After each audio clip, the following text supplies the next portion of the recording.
In this English lesson, I wanted to help you learn the English phrase to fire up. When you say that you are going to fire something up in English, it simply means that you are going to turn it on.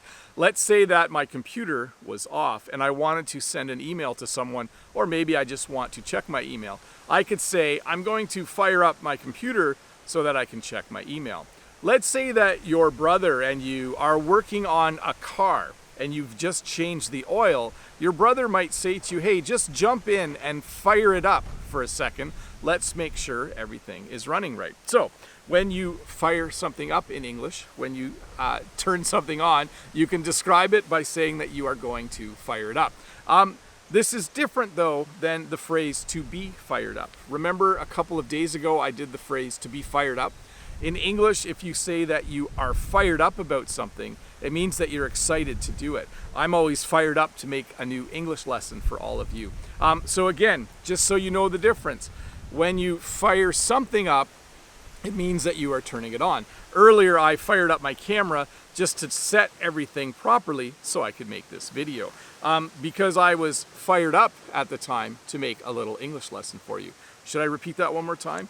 Earlier, I fired up my camera, so that means my camera was off and I turned it on because I was fired up to make a video for you. That means I was excited to make a little English lesson for all of you so you can learn a bit more English. Anyways, hopefully you understand the difference between those two things. Sorry, I'm a little distracted today because it's very, very windy out here.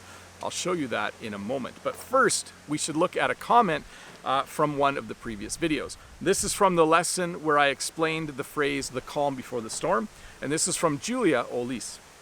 Julia says, I love the calm before the storm when it comes to weather. Nature is gorgeous at that moment, and you can feel the hidden power in that calmness. I agree, by the way. When it comes to political or economic situations, though, or the pandemic situation, it's not good at all.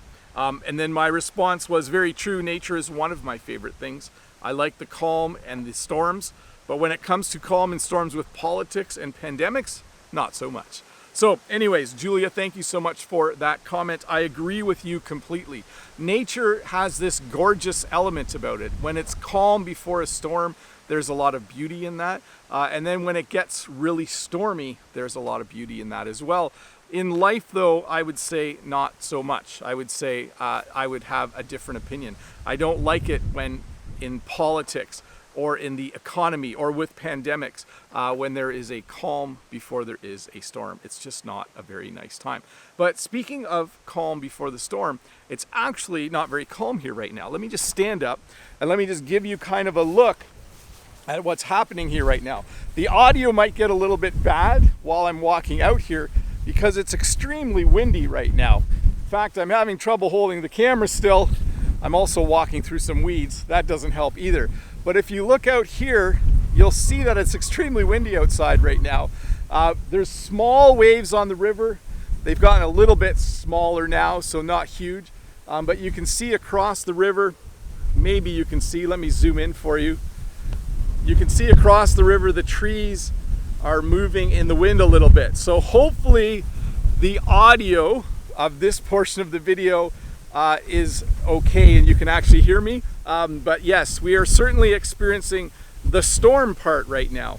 It has been raining about every hour here for the last little while. So the calm part is over and we're now definitely in the storm part.